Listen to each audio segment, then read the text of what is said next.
विश्वास नहीं रखता हूँ। परेशान है सर हम कई चीज़ों को लेकर ना। पिछले कई महीनों से हम ना पुलिस को टारगेट कर पा रहे हैं, ना कुछ कह रहे हैं कि देखिए ना यार पुलिस के ऊपर ये आरोप है, पुलिस ये कर रही है। ये सारी चीज़ें साफ हो गई है। तो जब आपने पोंटा की कमान संभाली सर, पहला टास्क में सर आपके था क्या कि हाँ भैया मुझे सबसे पहले ये करना है ताकि मैं पुलिस की एक ऐसी छवि लेके जाऊं जो मित्र पुलिस की छवि पूरे ही देश में हिमाचल पुलिस की जानी जाती है सर। पहला स्टेप था क्या सर? देखिए, जब पौंटा सब डिवीज़न में आया तो मैंने थोड़े दिन जो था हमारा पूरा सब डिवीज़न का एरिया को स्कैन किया। मैंने मैंने जब मैं पहुंचा था तो मैंने देखा यहाँ पे, तो मेरी जो सबसे पहली प्राथमिकता ये थी कि पुलिस बल को अनुशासन में रखना। अगर मेरा पुलिस बल अनुशासन में रहेगा तो वो अच्छे से काम करता है, जिससे जो जनता है वो पुलिस में भरोसा महसूस करती है। तो एक तो मेरी प्राथमिकता ये थी। दूसरा, मैंने देखा कि यहाँ पे जो पौंटा शहर है इलाका, थोड़ा ये ट्रैफिक यहाँ पे इशू था। थोड़ा यहाँ गई चौक्स पे जाम लगता था, आम जन को थोड़ी परेशानी होती थी। तो मैंने वहाँ पे डिप्लॉयमेंट को थोड़ा बढ़ाया, ट्रैफिकिंग के कुछ हमने सिस्टम्स बनाए, कुछ चेंजेस किए। और तीसरी चीज़ जो यहाँ पे मैंने देखा कि यहाँ पे चोरियाँ थी, और चोरियों का कारण ये भी था कि यहाँ पे थोड़ा नशा, लोग नशे में कुछ शामिल लोग थे जो कि अपने नशे की इस आदत को पूरा करने के लिए चोरी जैसे अपराधों में सम्मिलित रहते थे।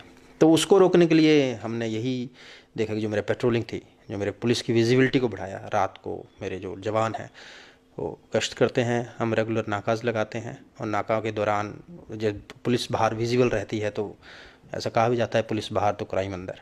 तो बस यही एक तरीका था, यही एक सोच थी जिसके चलते हमने अपनी विजिबिलिटी को बढ़ा के थोड़ा बहुत क्राइम कम हुआ। लेकिन अभी भी बहुत चैलेंजेस हैं यहाँ पे अभी भी बहुत चैलेंजेस हैं।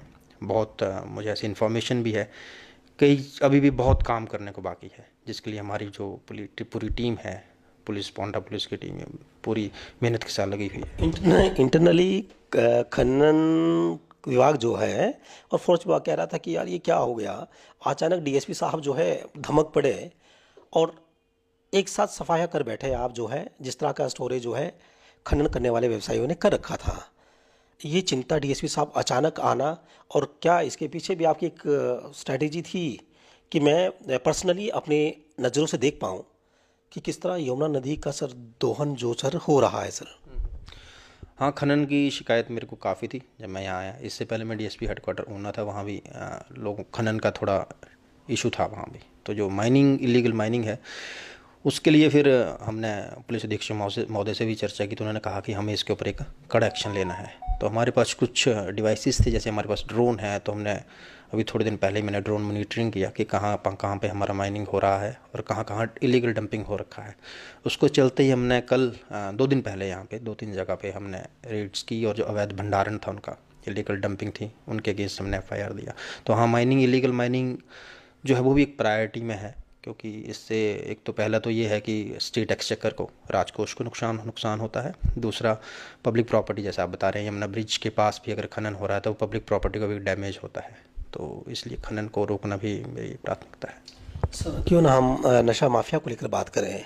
पहले रह रहकर खबरें आती थी कि आज इतने नशा तस्कर पकड़े गए, आज इतने नशा तस्कर पकड़े गए, पकड़े नहीं जा रहे हैं, चर्चाएं सिर्फ बहुत ज़्यादा नहीं है। क्या हम ये माने कि ये काम जो है इनएक्टिव हो गया है सर, या फिर आपकी मौजूदगी से कहीं ना कहीं इस काम में कहीं हद तक एक ब्रेक लग गई है सर? डर है क्या सर पुलिस का बराबर इन नशा माफियाओं के अंदर सर? देखिए, अभी तो मैं शहर में आया ही हूँ, अभी मेरे को आए हुए ज़्यादा टाइम नहीं हुआ। अभी इलेक्शन को निपटाया है हमने, उसके बाद अब मैं इसको पूरा स्कैन करूँगा, फिर देखूँगा कि कहाँ कौन कौन से मेरे एरियाज़ हैं। कुछ मैंने एरियाज़ को आइडेंटिफाई किया है, कौन कौन से लोग हैं जो इस तरह की हरकतों में शामिल हैं, नशे जैसे व्यापार में शामिल हैं।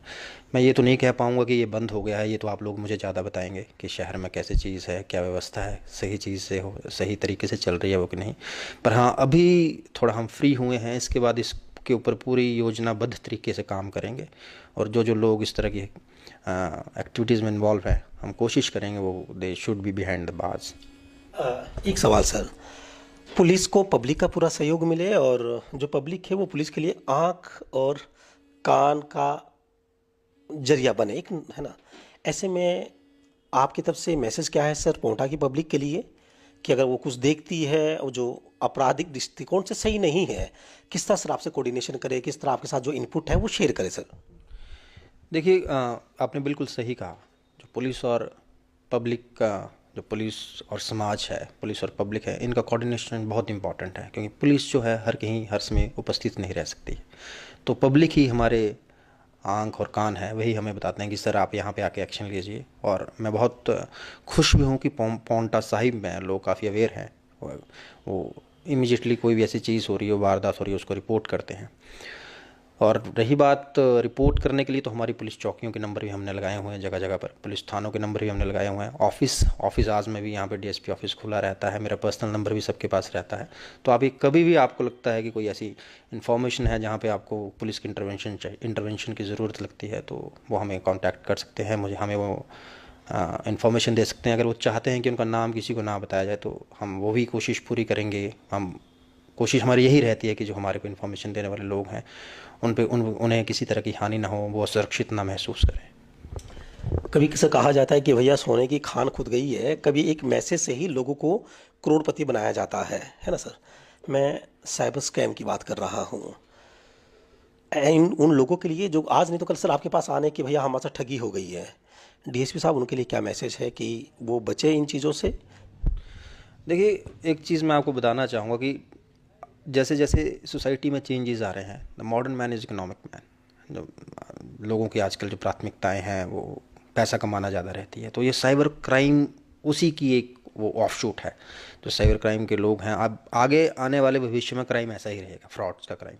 तो जनता से ये अपील भी है कि वो सतर्क रहें, जिस तरह के मैसेज आते हैं उनको अटेंशन ना पे करें। और जनरली मैंने देखा कि इसमें हमारे जो शिकार अक्सर लोग होते हैं, वो ऐसे लोग रहते हैं जिनको सोशल एक्सपोजर थोड़ा कम रहता है। जैसे मैंने देखा महिलाएं हमारी ज़्यादा शिकार होती हैं इसकी ठगी की।